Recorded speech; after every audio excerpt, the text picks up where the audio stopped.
All right, are we ready to get started? You're ready. All right, well, welcome everyone to our third public meeting on our Abington Township local climate action plan. My name is John Spiegelman. I am the Commissioner of Ward 11 and the President of the Abington Township Board of Commissioners, and it is my great honor to welcome everybody here today. So this is where we're going to get a little more into the nitty gritty of the draft plan, and in order to help, I guess, sort of get us psyched up to motivate us, some information that Kaki Evans, who is, I guess, my always my co-host, and you'll be hearing from very shortly, shared with me that really kind of puts in perspective the importance, the very, very practical, tangible importance of what we're undertaking here. And Kaki shared this with me. This is honestly something I did not realize, but folks remember the last time there was a major economic crisis and collapse, 2008 and 2009, the ARRA, the American Recovery Relief and Recovery, Rescue and Recovery Act, basically the big Financial Rescue Act of 2009, provided obviously lots of economic stimulus money in many different forms. But one thing I did not know, and I appreciate Kaki for educating me on this, there was a very direct and clear correlation between the amount of money that, whether or not a municipality had any kind of, the equivalent of a climate action plan at the time, or any kind of, the level of environmental engagement and planning that a municipality had undertaken, and the amount of money rescue money that they ended up getting. And while we don't know the specifics of a lot of the monies that are coming and a lot of the monies that are proposed and things like the American Jobs Act, it is very safe to say that municipalities of all sizes that have a local climate action plan and have made addressing, fighting, and adapting to climate change, as well as simply acknowledging climate change as the reality that it is, those municipalities are going to be at the front of the line when it comes to the resources that will be allocated. So what we're doing here, a lot of this work is work that people are passionate about. It's from the heart. It's, people care about climate change. People care about, repairing the myriad generations of damage to our environment.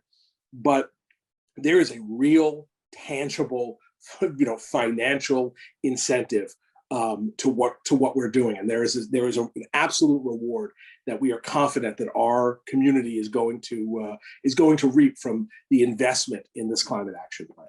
So again, I want to thank Kaki for sharing that with me and edifying me. Really is something that I probably should have known 12 years ago, but I didn't. But I'm glad I know now. I also want to make an announcement, and either Kaki or Ashley jump in if I get the dates wrong. So the date, June 28th, right? Next Monday. Am I right, Kaki? Yes. June 28th, next Monday. Is it 7:30 or 7 o'clock? 7 o'clock. 7 o'clock is going to be. I hope you'll join me and Kaki and friends old and new for our public meeting about the. Of course, I don't have it right in front of me, but I always get the letters wrong. It's the Greater Philadelphia. Help me out, Kaki. It's a climate collaborative. Climate collaborative of Greater Philadelphia. So the CCGP, Climate Collaborative of Greater Philadelphia. We're having a public meeting in advance of the Board of Commissioners taking action on becoming part of that collaborative. So with that, I'm going to. So again, that public meeting is next Monday, June 28th, 7 p.m. Not 7:30, but 7 p.m. Zoom link is already available on the Township website, Township social media. the EAC's newsletter, my newsletter. I'm going to be sharing it again a number of times this week. So we hope that as many folks as possible will come join us for that. Khaki Evans, our amazing all township volunteer, but in this case, especially in for our environmental advisory council on all things environmental. Khaki, take it away. Okay, thank you. Thank you, President Spiegelman. I see that we don't have nearly the amount of people that we usually have, so I'm going to try to make this quick. I have a ton of information to share, and Akila Chapman, who is our intern from Drexel University, actually wrote the plan. So I want Akila, you go for it. Akila just got back from, where were you? Beautiful part of the world. What was the research you were doing? I was on Cape Cod doing research on how sea level rise affects the saltwater marshes. That's what I really want to talk about, so, but we'll go through this. So, I also see that Dr. Capellini from Deli Caprini from Penn State Abington is with us. And I'm also very excited that Emily Pugliese, am I saying your name right, who's representing Senator Haywood, is joining us. So I think it might be Pugliese, but if I'm wrong about that, okay. So, I want this to be an interchange that if people want to ask questions as we go along, I'd be very happy to do that. Like I said, there's a lot of information. Since our last meeting, I did complete a municipal greenhouse gas inventory, and that's why it's some new information, some other things. So let's go to the next slide. This is our agenda. You can go to the next slide. Oh. So this is our time frame, and we're getting toward the finish line, and we're having our public meeting, and we're going to show you tonight a survey or tell you about a survey. We're calling it a feedback tool. It's different from the survey, but I actually have a link to the climate action plan that in its draft form, if you really want to read it, because the survey is kind of a snapshot of the objectives and the strategies. So our goal is to have this adopted by the Board of Commissioners, hopefully by this fall. Let's go to the next slide.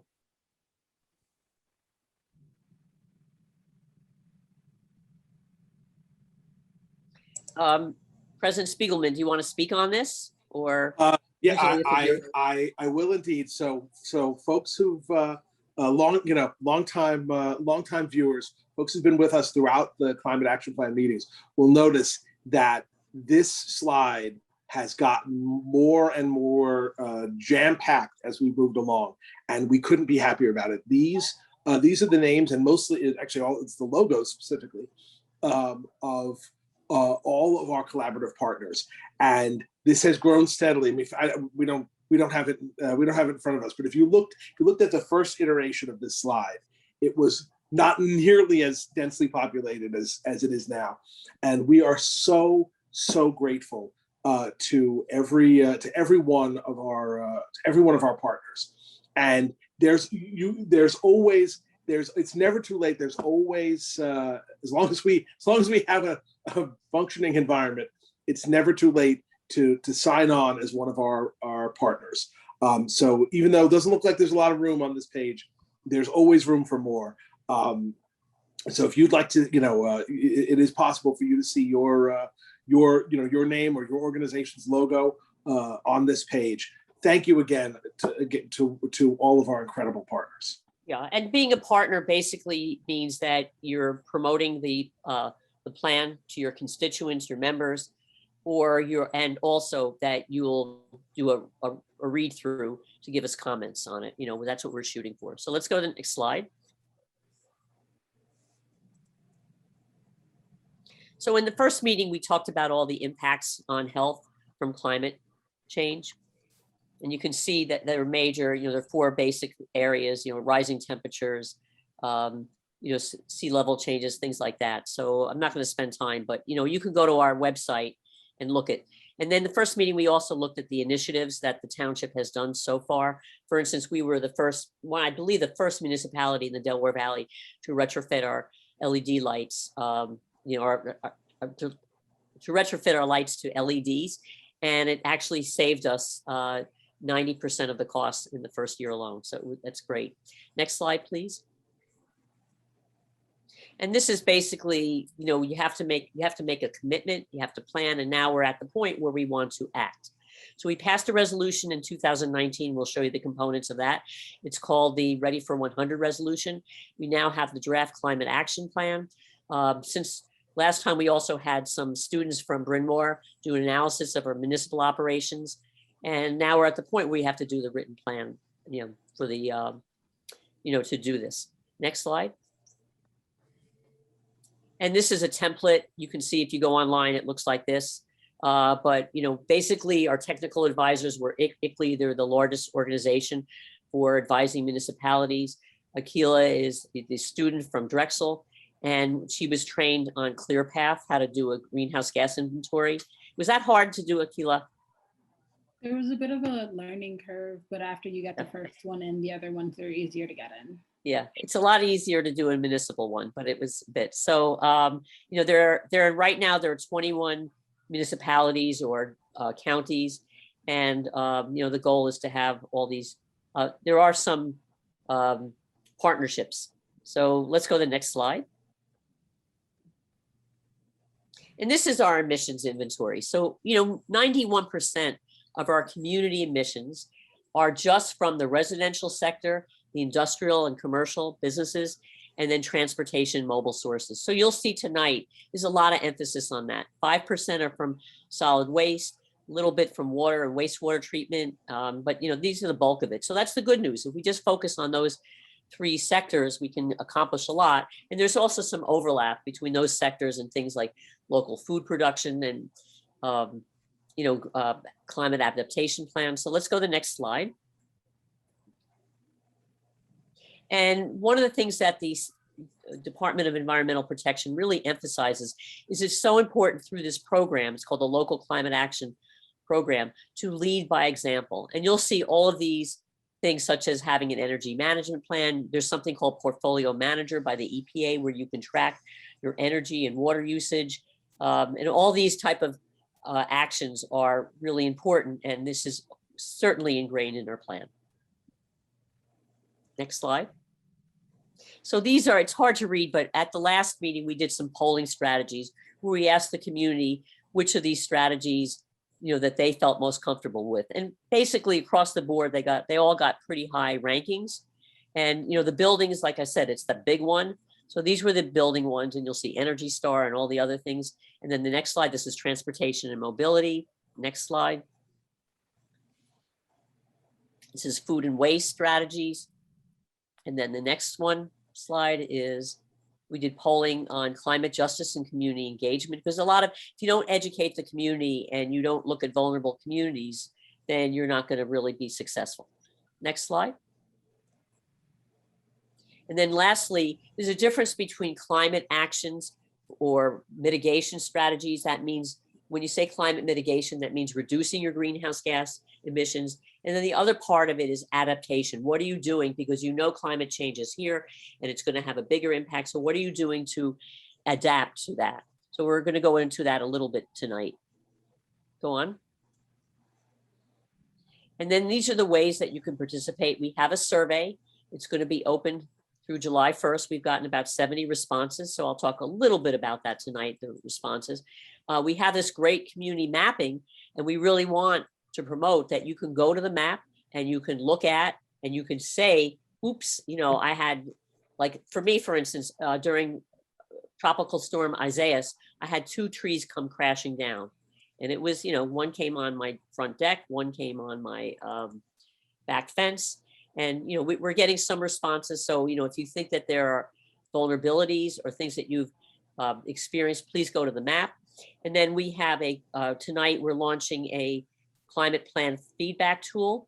And on that tool, if you go to that, you can actually see a link where you can look at it's Google Docs. It's a little bit hard to read, but you can look at the plan as it is now. We're constantly making changes, but we wanted you to see what it's right now. I think it's up to 98 pages. So how do you boil down 98 pages into a feedback tool? So we've done that, and you're going to see basically the major strategies that we've extracted from the climate action plan. Next slide, please. And so, I want to emphasize the climate map is very important. These are the type of issues that we've gotten, and this is what it looks like. Next slide. So in our climate action plan, we started off with our visions and principles. And this was one of the questions that we put in this feedback, not the feedback tool, but the survey.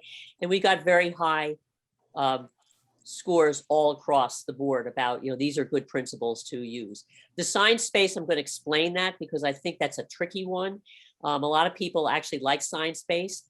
And I will explain later that we have very ambitious goals, but they're not science-based. And I'll explain that to you why in a minute. I mean, that we're using science-based, but what it means in the greater. But there's a new tool called science-based targets that basically mean you're going to accomplish these greenhouse gas emissions reductions in about half the time. And that's pretty challenging. The county is taking that on, but we felt that what we're doing ambitious and it's realistic. And maybe as we get better at this, we will go to what's known as the science-based targets. Next slide, please. So these are the components of our climate action plan. And this is showing what's completed. And this is what we have in progress is we didn't want to mark these in completed because we want, community input. So all the things up there about the development, the principles, the climate impacts, and the inventory, all that we got feedback through our survey about it. And, the rest of this is what we're going to be presenting tonight. Next slide, please. So this is the chapters related to mitigation and adaptation. And buildings and energy are basically what are the policies and strategies to reduce the residential, the commercial, the municipal, and the industrial sector greenhouse gas emissions. Okay, the transportation land use or anything related to transportation emissions, the waste and recycling, the same thing, the local food and green space, to also we have in there, equitability, for the local food and green space to reduce the associated greenhouse gas emissions. And the climate adaptation, that's a whole different section, but I put it at the bottom of each of the next pages that you're going to be seeing because it's really essential. It's like, what do? It's here, but it's not just enough to mitigate and reduce your emissions, but what are you going to do to address the risks through public health, through energy, water supply, flooding, natural systems, and emergency preparedness, especially. Next slide. And this is how it's organized. These are the major chapters. We have other chapters, for instance, how it was developed, details about the greenhouse gas emissions inventory, as well as the municipal one. Akila, you want to add anything else about this here? I think you're doing a phenomenal Okay, job. thanks. Well, this is time, but these are the major chapters. Next slide, please. And each of these chapters, we broke down into township and community objectives for every area. So there are objectives that start each chapter first, and then the strategies for each area. And we broke it down. So you look at the township objectives and the community objectives, or really it's the strategies. Next slide, please. We tried to make it easy to navigate through. So each of these strategies are ranked, and they have these icons, and they're ranked according to the impact potential of reducing greenhouse gas emissions. So something that has a small impact just gets one hand with a holding leaves, and something that has a large impact has three. And then also these are the co-benefits on the right side of the screen that show, the supporting jobs, to advance equity, to advance local climate quality or environmental quality, and also to improve health. And that's, how this will also help people navigate. Next slide, please. So what we've done since the last is we did a greenhouse gas inventory of the township, and we looked at the major sections, and you can see like our building and operations are 23% of our greenhouse gas emissions. Our wastewater treatment plant, even though that's a building, it's such a huge sector, because any municipality, if you have a wastewater treatment plant, it's often about half your electricity. So that's a whopping 24%. And then our fleet vehicles, and by this I mean just to fuel them, that's 53% of the emissions. So obviously we're going to spend some more time tonight talking about this. And then this is the energy use, just to show you that there's usually a very strong correlation between your energy use and your greenhouse gas emissions. Next slide. And before we go on, so the townships, greenhouse gas emissions are actually 0.87% of the whole town, of the whole community inventory. But I wanted you to see that. So, even though we're a small part of the emissions, we want to take a leading role in, protecting our environment. Next slide, please.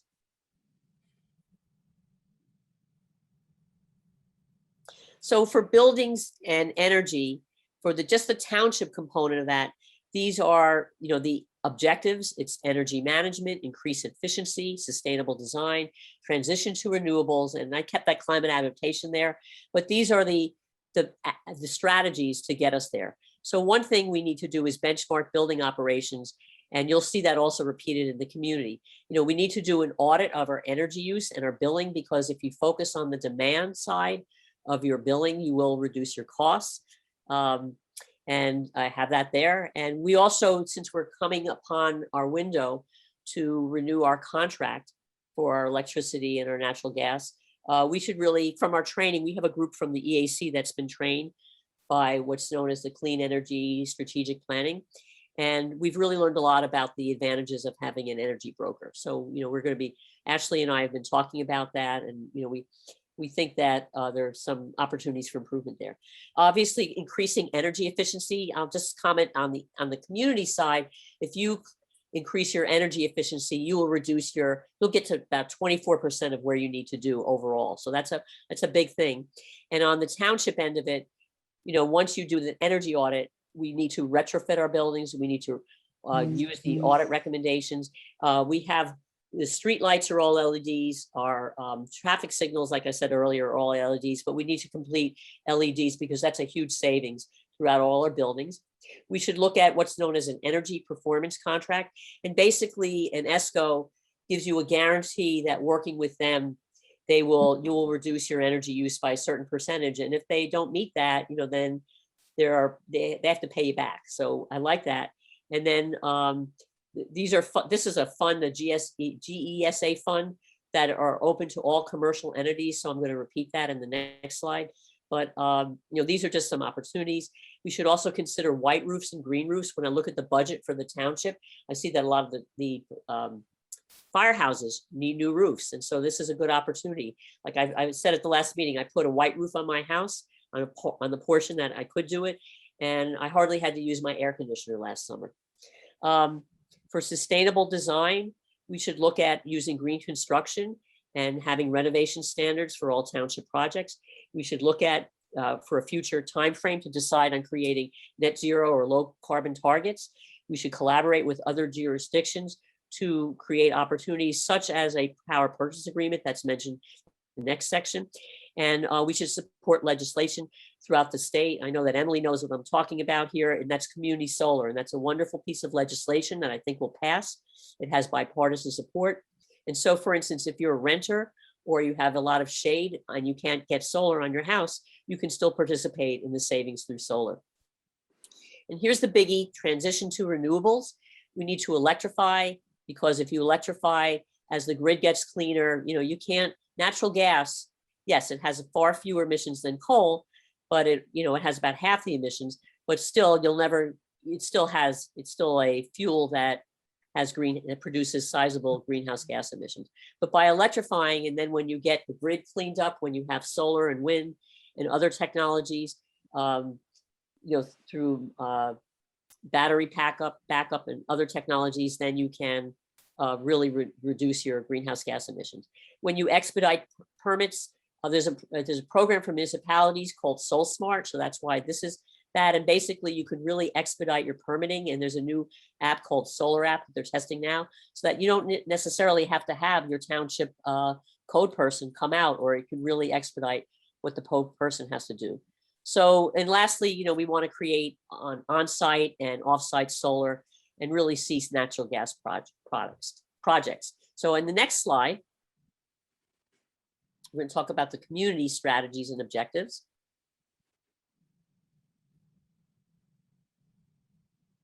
And here they are. So, when we talk about the community, there's a lot of education and outreach we have to do.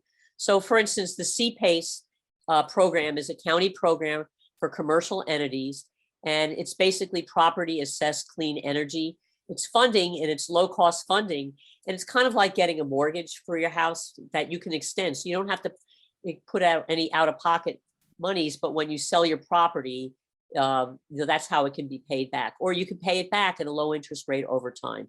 And so, like, again, we have the energy auditing and the benchmarking and the things mentioned earlier. ECMs are energy conservation measures to reduce costs and implement advanced technologies. And obviously we want to hold workshops for residents and businesses.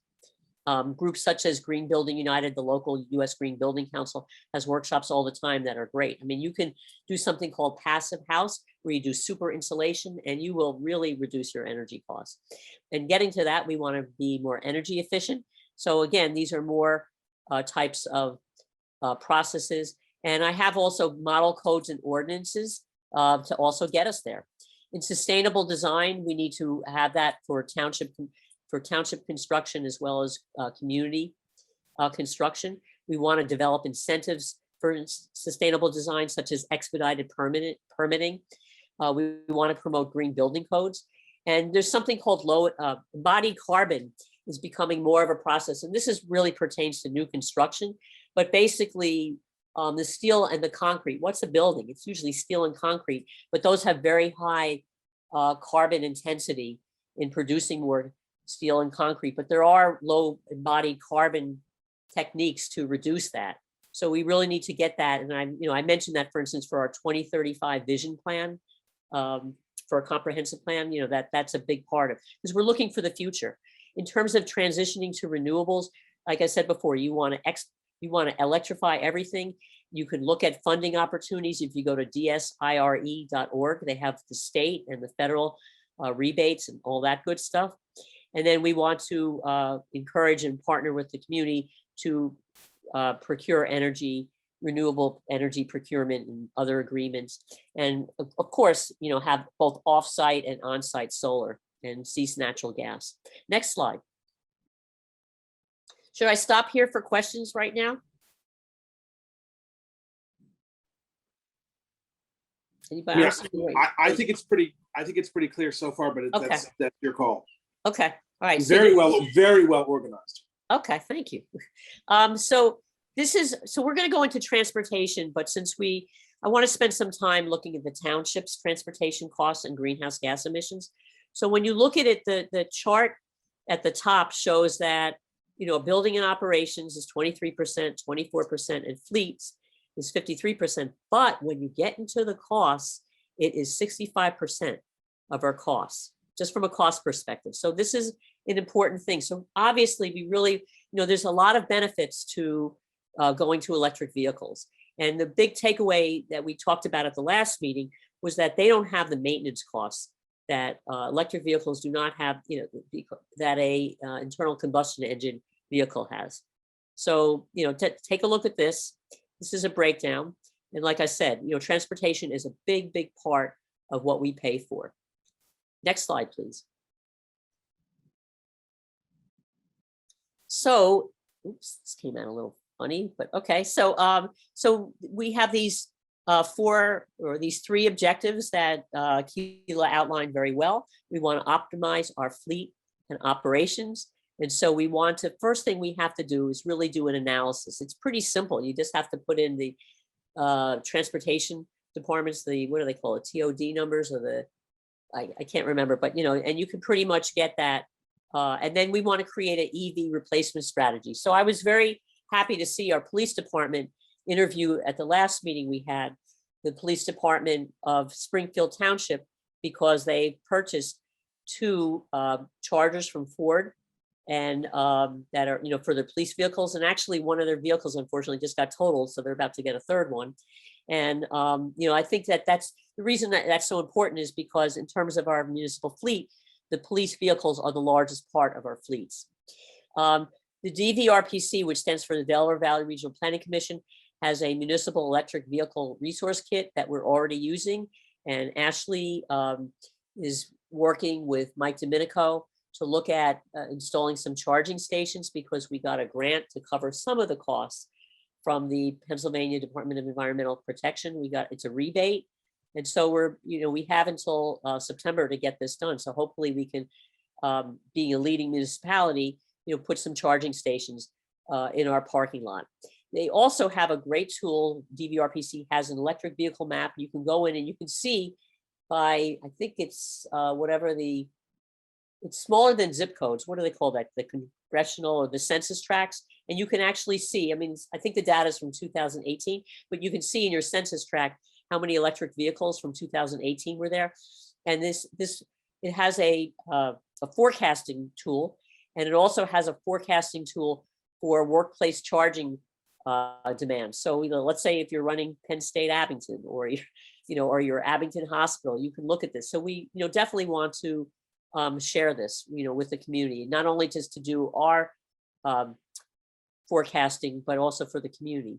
In terms of sustainable land use, we're recommending that a community design charrette process happen for land development. This is where before you build something like before the pre-development, for instance, you bring in all the players and you come together and you look at it, and because that way it's called an integrative process design. And that way you have input from the community. And when people understand what's going on, they have the ability to have input and also understand.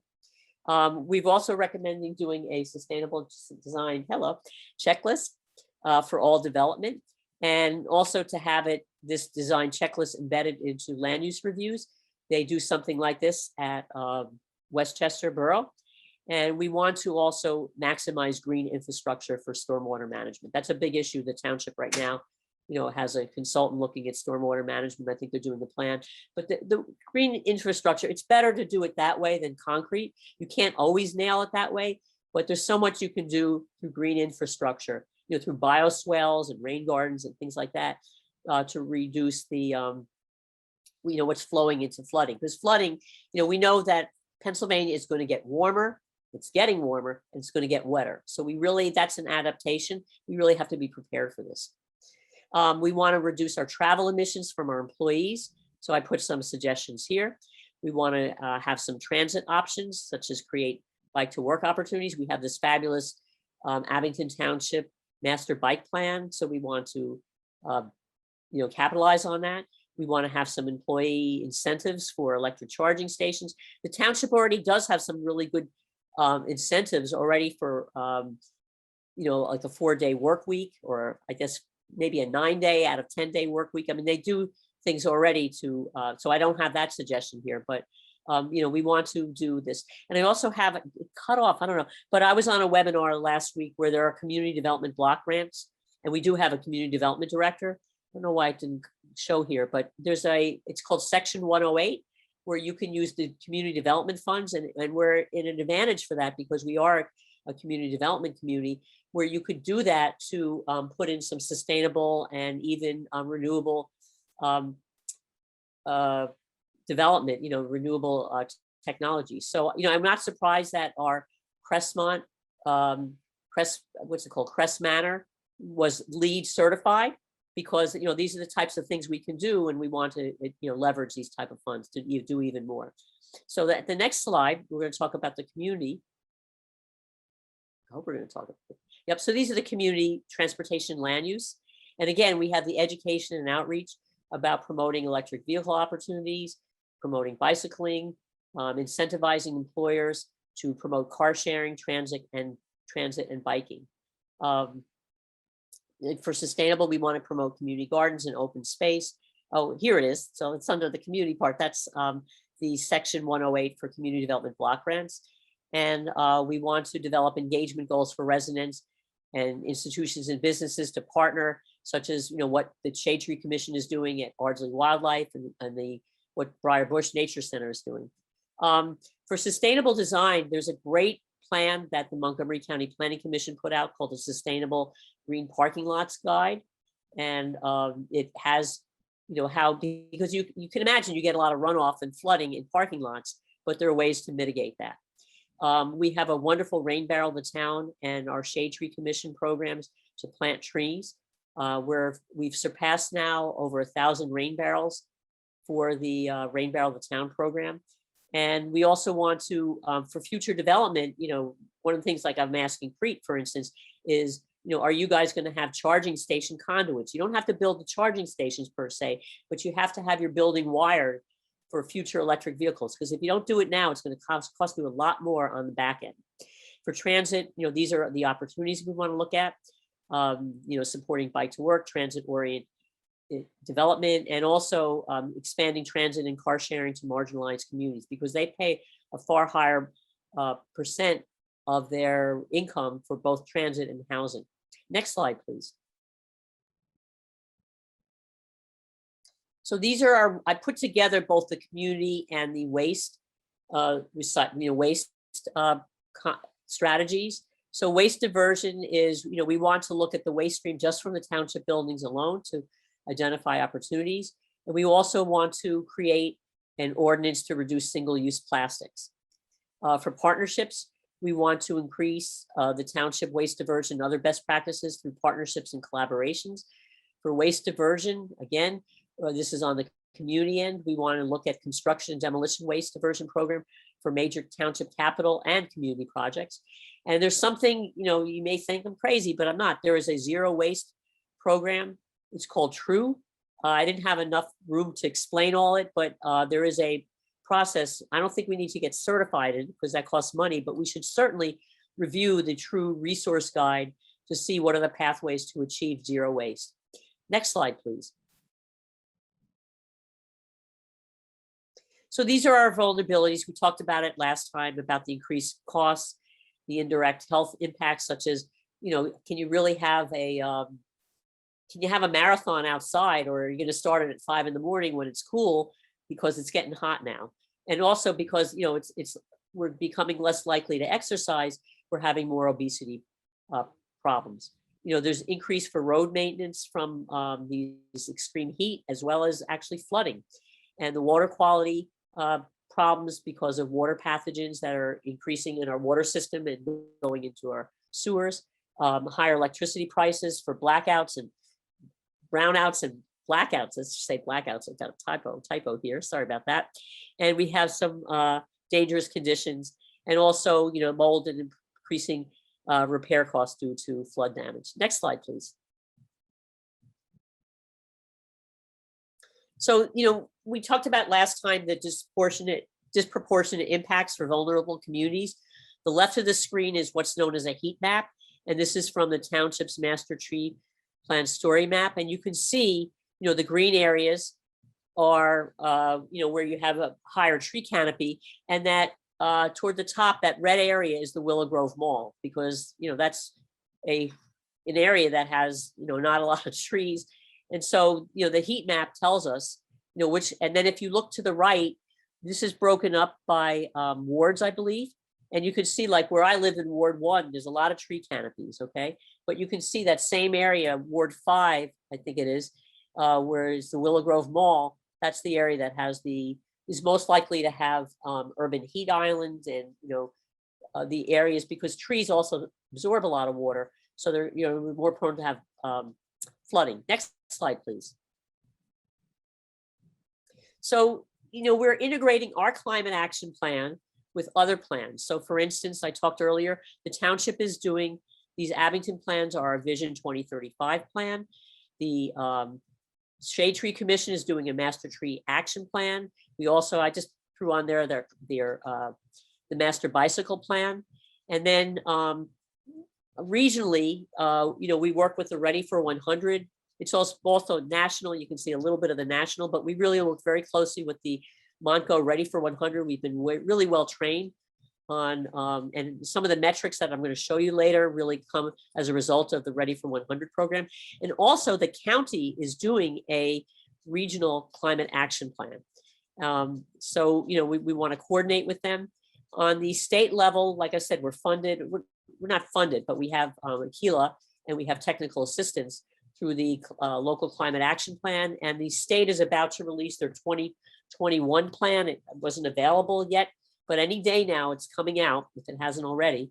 And we also work on a national level. We've been a disclosing community to it used to be known as the Climate Disclosure Project, but we've been disclosing our greenhouse gas inventories that DVRPC provides, as well as our mitigation and our action strategies. And also we are a certified lead for cities and communities. And this year we're going to we have to get recertified. They gave us a grant. And that's another example of actually that's international. So next slide, please. But most of the lead for cities are in the United States. So let's go back to what we've already committed to. And these are striving goals. So our Ready for 100 plan, which was passed in 2019 unanimously by the Board of Commissioners, said that by 2035, we will strive to transition to community-wide 100% clean electricity. By 2050, we will strive to transition to 100% clean renewable energy when replacing hot water, space conditioning, vehicles, and transportation equipment. That's just replacing.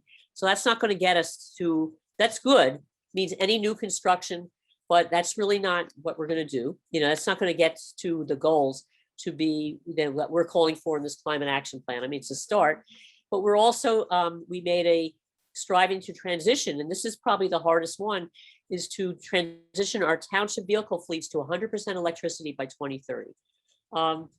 And that at the request of the Board of Commissioners and the township manager, the EAC will draft an energy transition plan, which is going to be part of, I'm adding that into the climate action plan. And so now is the time to clean it down or clean the emissions down throughout our town. Next slide, please. So I want to spend some time with you in terms of how we've arrived at these goals. I'm going to do this again next Monday evening, but you know, this is very well thought out. So one of the public survey questions we asked about is what approach should Abington take?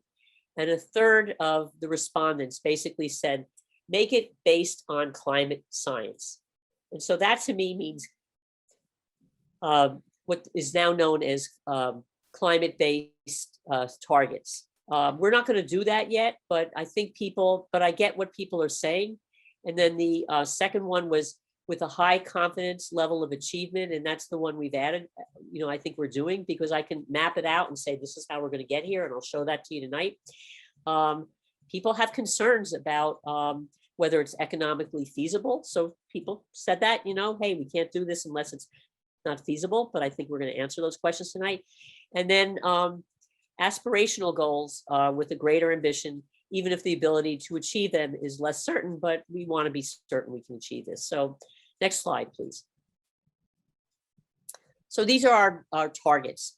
We're proposing a 45% reduction from our 2010 greenhouse gas emissions inventory that was done by DVRPC. We're already part of the way there, and I'll show you that in the next slide, but I'm not ready for that yet. And overall, we want to be net zero. And the reason we came up with this is what the, what is it called? The Intergovernmental Panel on Climate Change, the IPCC, recommended in their, they looked at the Paris Accord, but they said 2% increase in temperature really doesn't get it. We have to get it down to 1.5% increase over the last century emissions since we became an industrialized world. And so that's the one that we're opting for, okay? Next slide, please. But these are the two goals. So let's spend a little bit of time looking at these proposed reductions. So we had an inventory done by DVRPC that had 657 or almost 658,000 emissions. In 2010, it came in at 615,000. And in that 5 year alone, there was a reduction of 6.5%. 2015, we did it again, or DVRPC did it, and there was a 20.7% emissions. And the reason basically is that we've had that from the 2005 baseline is because the grid used more of natural gas, which, like I said before, has half the emissions of coal, and also cars became more energy efficient. So those are two big reasons. Without, you know, us, the township, doing anything, you know, that's what happened.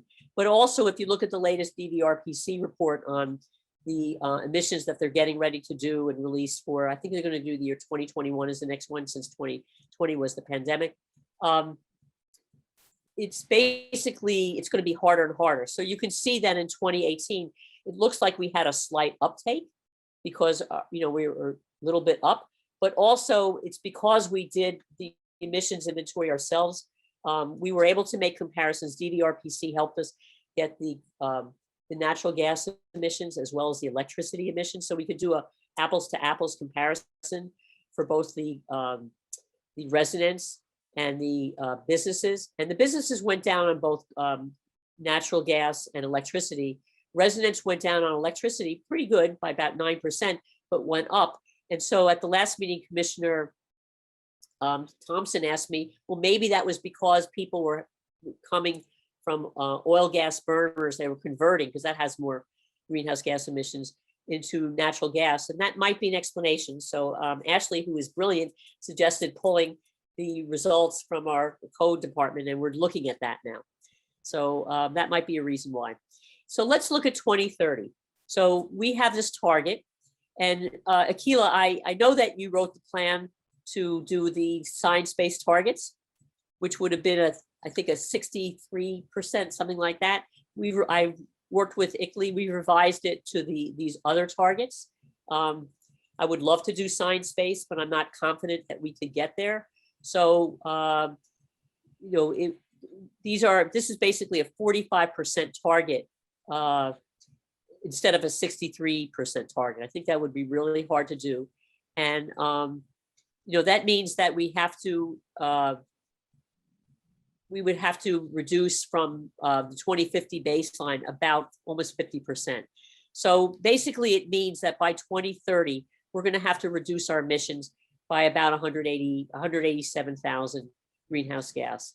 And that means that the percent reduction over our 2018 inventory is about almost 36%. And then for 2050, you know, we have these 100%.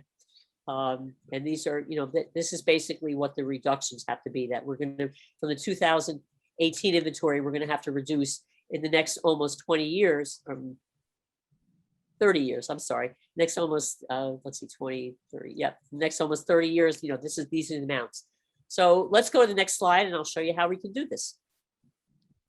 So just to go back, the county has a very ambitious plan. They are doing the science-based targets. If you click on the link, they're working with, what is it, Susquehanna University, or I can't remember, but they haven't done their plan yet, but I think they have to reduce their emissions by 61.3%. And the way that percentage was calculated, it looked at the IPCC and the Science Based Targets Organization. They actually changed it per your country. In other words, if you're more of an emitter, you have to do more of your role. It's very ambitious.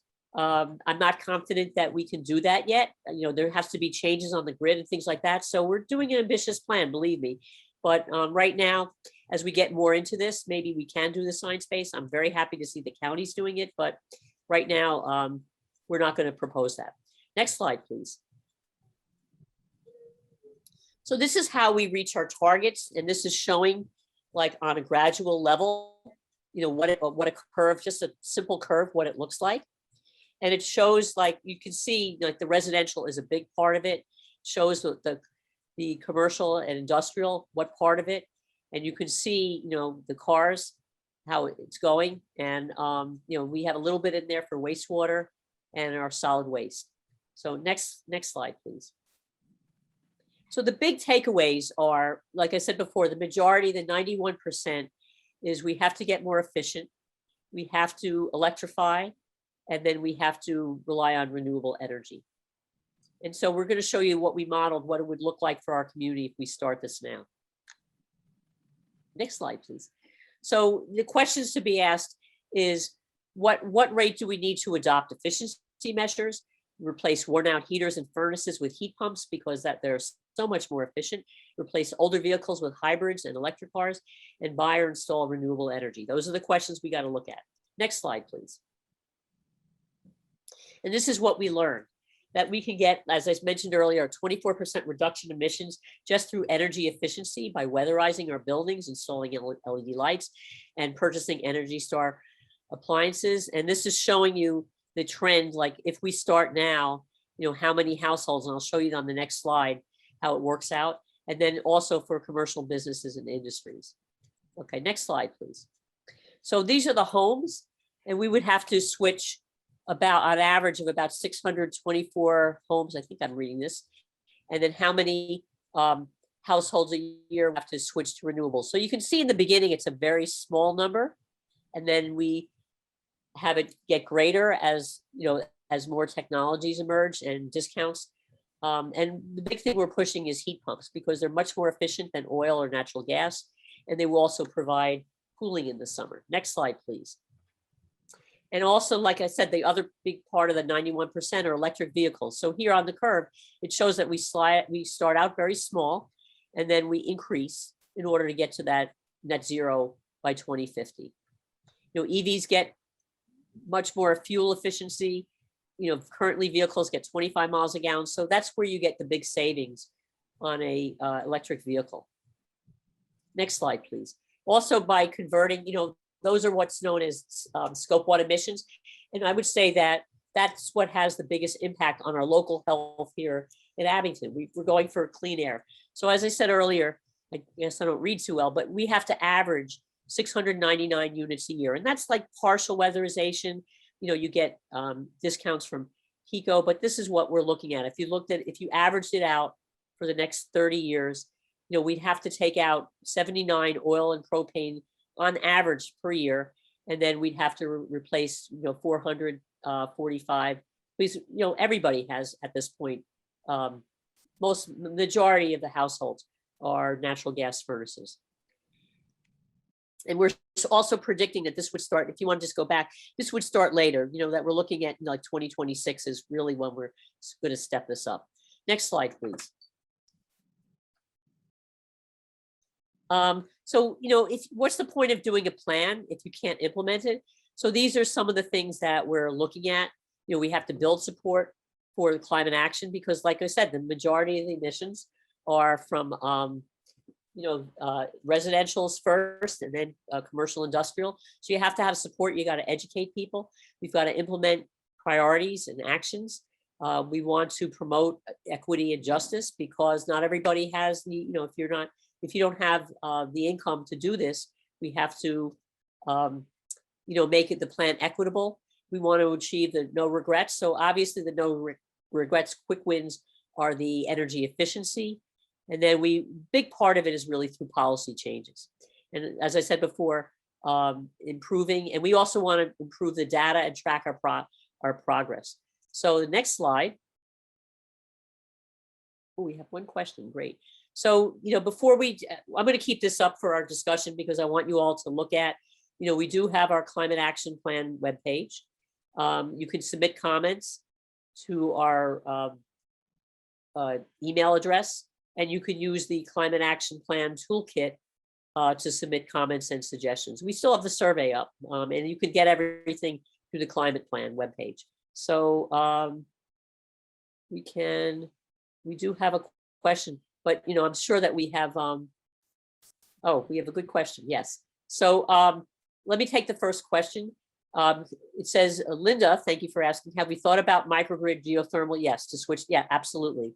And that's why this resolution next week is so important.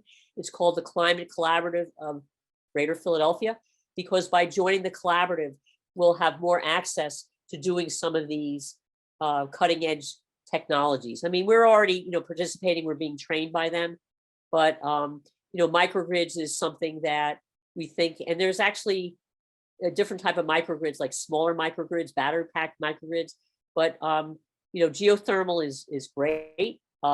It's, you know, it's great because, like, for instance, if you have shade and you can't do solar, what are you going to do? So, and geothermal also works very well with solar as well. So, Linda, do you want to say anything more about that? Excuse me. Excuse me. See that? Do you feel? Yeah, I can just say that I'm hoping that Philadelphia will be piloting microgrid geothermal. There's some people from Massachusetts who've been giving them information, and Massachusetts has some pilot projects on that. Uh-huh. I actually am involved with an environmental program called Planet Philadelphia, Uh-huh. a radio program, and Oh. That's a great show. You're on yeah, Fridays, well, right? I'm one of the two people involved with Oh that. my God. And our next upcoming show, which I think Uh-huh. is July 2nd, is we are interviewing the ladies, the heat ladies, on microgrid geothermal and what they thought of the Philadelphia diversification plan is rather interesting. Okay. So I wanted to say that. And I also, as you may have seen in my question, wanted you to address stranded assets, as gas goes away or whatever, and the problems for consumers who, as people migrate, it's expensive and they may be left with the few people who are not making the migration and having higher costs. And what are you thinking to do about those consumers? So I don't know what stranded assets are. I've never heard of that before. What it means is as we go away from fossil fuels, there may be infrastructure and so forth that's left that is no longer usable, and it's there on the books costing money. So who's paying for that? Well, that's an issue, for instance, for Philadelphia, if they switch over from PGW, the gas works switches over, Right. and they don't use any of their infrastructure anymore, then they lose all the money that they put Yeah. into that. So that's one of the reasons why microgrid geothermal is good, because it uses the same infrastructure and employs the same people. It's pretty much the same skills to continue to do Really that work. interesting. That's really interesting. Okay. So obviously, Christine Mack from the Right. mayor's office. Yeah, Right.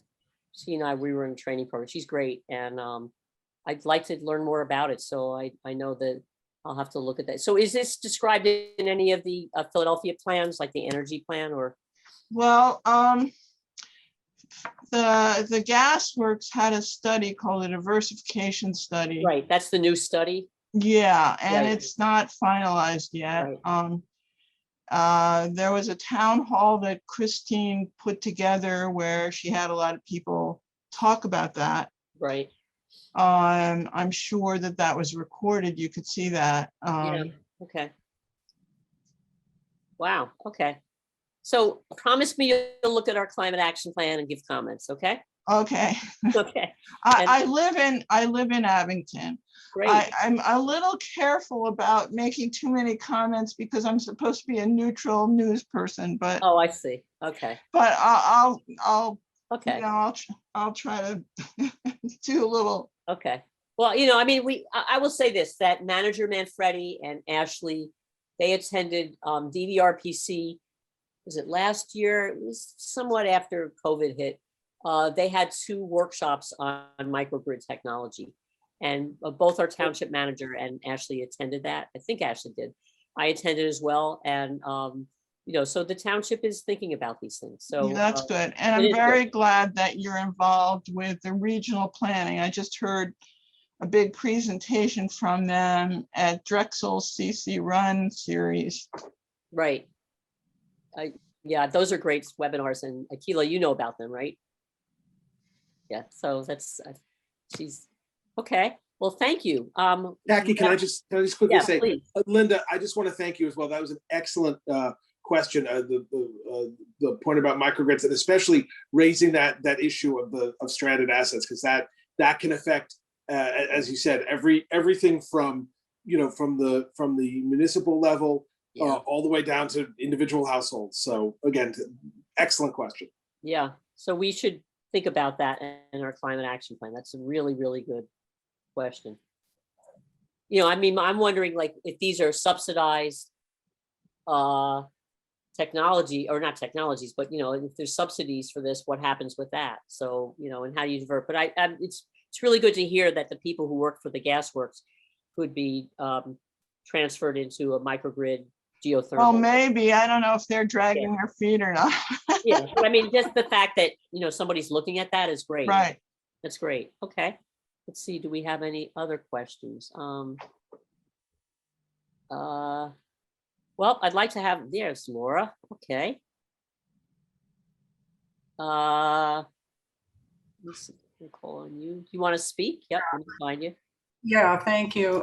So I first of all, Kaki, you do an incredible presentation, and you know your stuff, and it flows. So congratulations on that. As you know, I always come from another angle, and the angle that I'm coming from tonight is it starts with Commissioner Spiegelman. You know, as he started off, you know, the majority of this is to set us up for the assets that are coming, because we know that climate change assets are coming, and things for rising waters and all of that. And we want to take advantage of that, and we're going to be in good shape. But my problem is when you are doing that and spending all our resources, as the letter that I sent this afternoon explained. You'll ask Ashley about that. The issue is that we let a forest die while we talk about how important our trees are. The issue is that we are actually putting in LED lights. I think it must have been 10 years ago. And yet I've seen that come up in presentation after presentation after presentation. And yes, we saved 90%. Now we are done with that, and we have to move on. And instead we're using resources to put that first into the LEADS program. Then we had the STAR communities, and we jumped through all of those hoops. Now we've got the climate action plan, and so we are literally doing the same thing that left Cheltenham flooding, which is study after study after study after study, and never actually fixing anything. And that is my concern. I have stood there at the podium and asked to have environmental issues, major environmental issues, where trees were being blanket sprayed with pesticides, killing every living thing in the park. And in the meantime, I was ignored, while the thing that got the attention was a grant for counting trees. We're not going to have any trees left to count with that, okay? When I see the climate grid, we already knew just by Googling. You can Google the township and you can see where the trees are. It's very easy to see. We've been doing it for years, and I've been fighting for the Crestmont area, where they were going to put the PAL facility right smack on a huge chunk of the park, the tiny little park that they have left in that lack of green area. And nobody stood up with us to stop that. Our EAC and our shade tree commissions were generally silent. If that area is so dark. Hello, excuse me, that, you know, we spend a lot of time writing feedback about that. You never want to develop on green space. So Well, I'm just saying, I always like to praise in public and offer opportunities for improvement in private. But I have to say, I spent a lot of time and really reached out. I've offered them in private, and they've been ignored. Okay, And I'm sorry to hear that, but I'm just saying what you just said.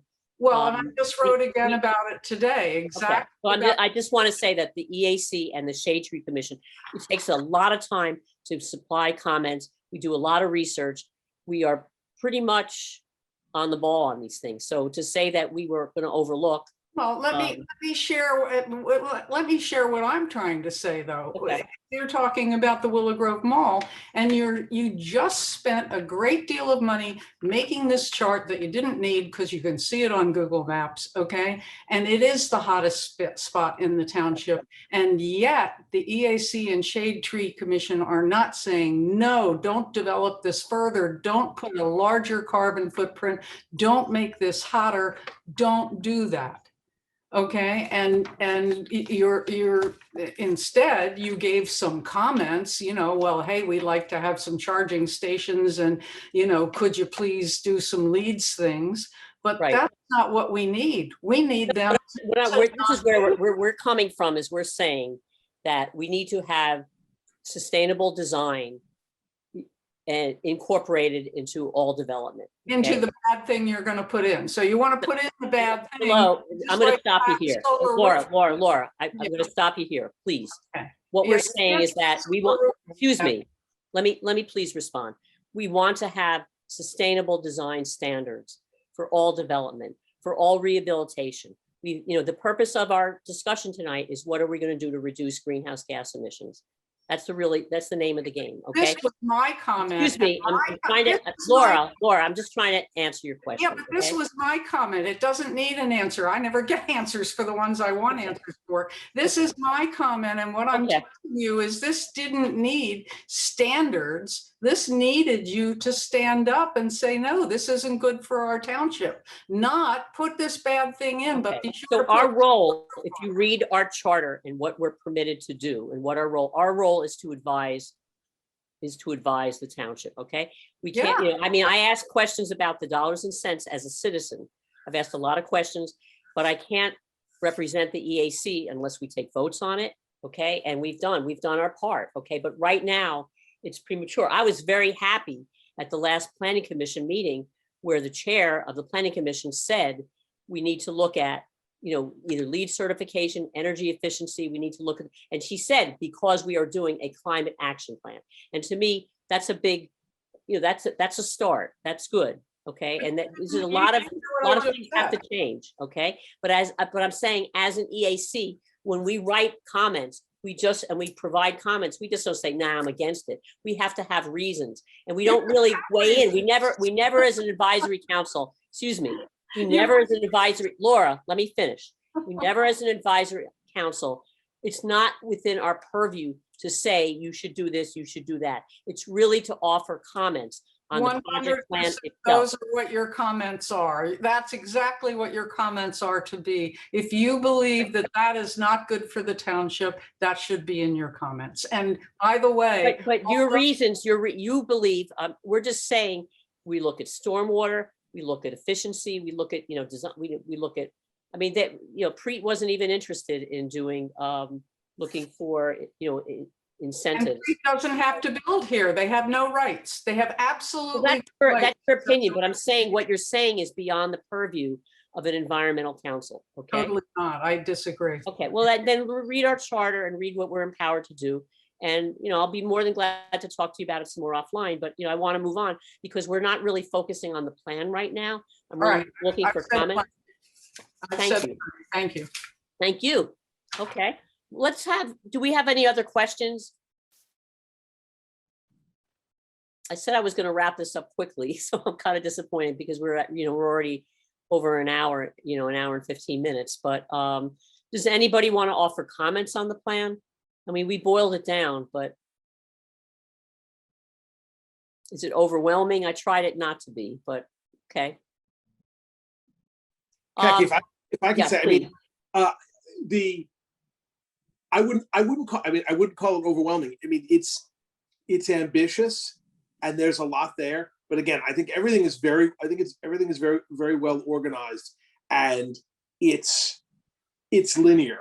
I mean, the changes, the adoptions, I mean, I think they're sort of grouped nicely by very clearly by what's on the municipal side, what's on the residential side, what's on, you know, what's on the commercial, retail, and, you know, industrial, institutional side.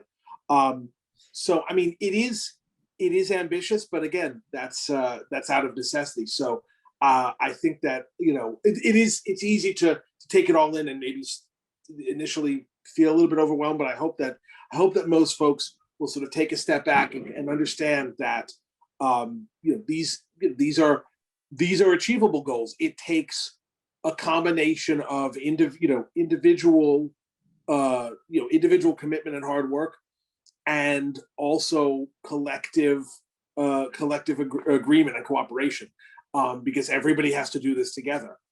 But I hope that folks will see this as as an achievable challenge, towards which significant steps have already been taken. Yeah. And something that we can get to together if we work together. Well, thank you. We have Akila to really thank, because she organized the sections, and I think she did a great job. So, there's been Amazing. amazing job. I mean, there's been a lot of revisions. If you look in the plan, I think it's 98 pages, but there's additional charts. There's all kinds of links. So, I tried to make it, to summarize it in an hour as best as I can, not to overwhelm it. And like I said, we do have a survey, and on the or call it a feedback tool. And on the feedback tool, there is a link where you can look at a Google Doc and see how it's currently organized, and we'll keep updating it. So, please submit the draft comments. It says July 31st. I would say that's a mistake. We have to have this into the. It was Well, July. we're going to submit it to the DE. We're going to submit it to the DEP by July 30th or July 31st. So July 1st is what I think we were putting, like you Yeah. gave to us to share in our newsletters, and I think that was yeah, what- that's for survey. Okay, that's for the survey, but we'd like to. Oh, get that was for the comments server. by Oh, July okay, 31st. you're right. That's for the survey, but the comments, we need to get it by July. I mean, we have to submit this to ICLEI, who's the technical advisor, by the end of this month. So we've got another 9 days to polish this up a bit. But, and I've already spent, Akila spent a ton of time. I've spent a ton of time, but there's more, we need to make the implementation and the monitoring plan a lot stronger. So, there are definitely opportunities, but, we're ready to show it to the community. And, I just really want to thank everybody for coming tonight. And thank you, Valerie, for your comment. And Yes, that was very nice. Thank very you, nice of you, because this is a lot of work. And I just want to say that, you have to plan your work and then work your plan. And I am a numbers person, and we've gotten a lot of data in the past. I think the Shade Tree Commission did a great job. I think, when we did our STAR certification, we know what our weaknesses were. I mean, we did that certification because it was an assessment, and we knew that natural land systems were our weak area. We knew that equity and empowerment, even though we have a lot of strengths in our community, that was our weak area. That happens to be the weak area throughout every major city and small city in the United States that went through a STAR assessment. So, now's the time.